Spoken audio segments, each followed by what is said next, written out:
Kung napunta sa'yo ang 30,000 pesos, bonus man, ipon o bigla ang kita. Madalas, ang unang instinct ay gastusin agad. Bili rito, bili roon, reward sa sarili, at treat sa barkada. Kaya bago mo pa mapansin, ubos na ang pera at parang walang nangyari. Pero paano kung may mga bagay pala na hindi mo dapat gawin sa 30,000 pesos mo? Kung gusto mong umangat at hindi magsimula lagi sa zero. Marami kasing Pilipino na dadala ng excitement at impulsive decisions. At hindi natin yan madedenay. Hindi masamang mag-enjoy. Pero kapag puro enjoy at walang plano, doon nagsisimula ang cycle ng pagkabaon sa gastos. Kaya bago mo mailabas ang pera mo, kailangan mong malaman ang mga reverse psychology reminders na ito. Mga bagay na kung iiwasan mo, mas lalago ang pera mo.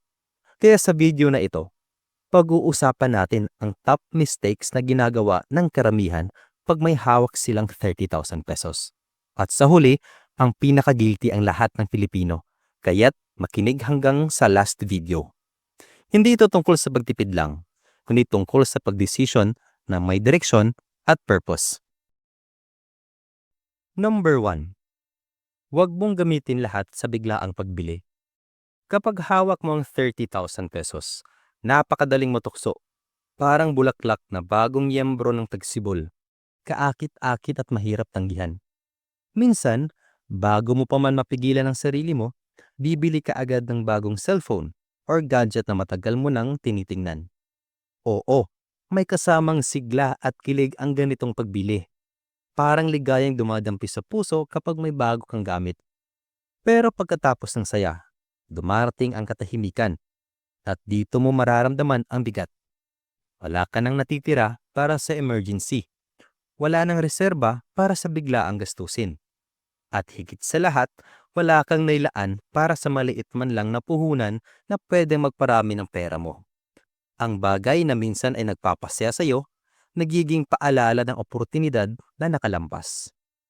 Mas maganda sanang ipaikot ang parte ng pera sa mas matiwasay at makubuluhang paraan, kung saan ang bawat pisong inilalabas ay may posibilidad na bumabalik ng doble o triple sa paglipas ng panahon.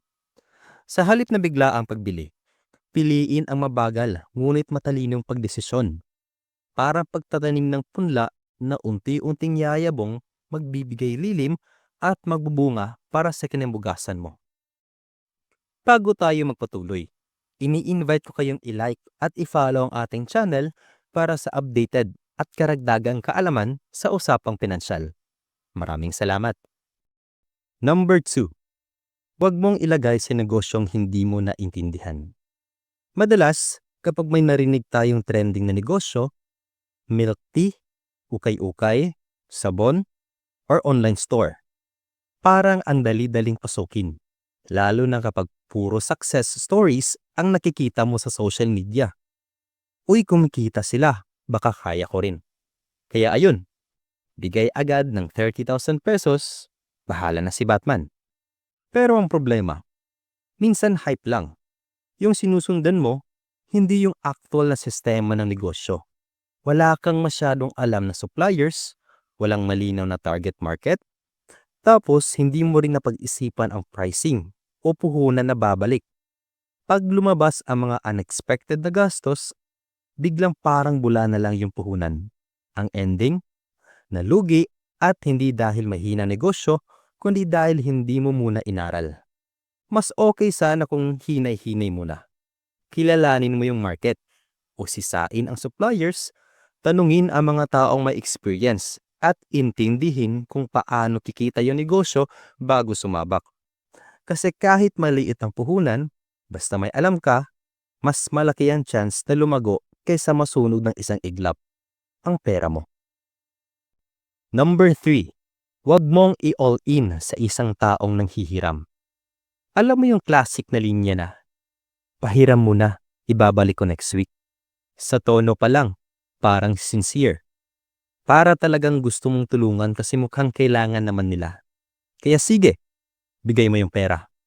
Minsan pa nga, buong ipon mo o sa malaking parte ng budget mo. Pero ayun na nga, dumating ang next week, wala pang update. Sasabihan mo lang ang sarili mo na, Baka busy lang. Lumipas pa ang ilang araw, isang buwan na pala. Nag-message ka, pero ang nakita mo lang, seen. At doon mo mararamdaman yung kurot. Hindi lang sa bulsa, kundi pati sa tiwala. Hindi masamang tumulong, pero kailangang may limits. Piliin mo kung sino ang bibigyan mo ng pera. At siguraduhin mong hindi maaapektuhan ang savings or emergency fund mo. Kasi sa dulo, mas masakit mawalan ng pera sa maling tao kaysa magsabi ng, pasensya na, hindi kaya ngayon. Number 4. Huwag mong ipasok lahat sa isang gadget o appliance. Kadalasan, may nakita ka lang na bagong labas na gadget, ang kinis, ang ganda, ang daming features. Parang sinasabi sa'yo, bilhin mo na ako. Ikaw na lang ang hinihintay ko. Kaya kahit basic task lang naman ang kailangan mo, bigla mong iniisip na kailangan mo rin ng high-end na 30,000 pesos na computer or appliance.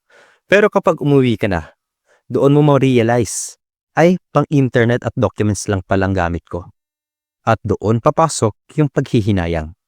Hindi dahil pangit ang gadget, kundi dahil sobra siya sa aktual na pangangailangan mo. Para kang bumili ng sports car, pero pang barangay lang pala ang ruta mo.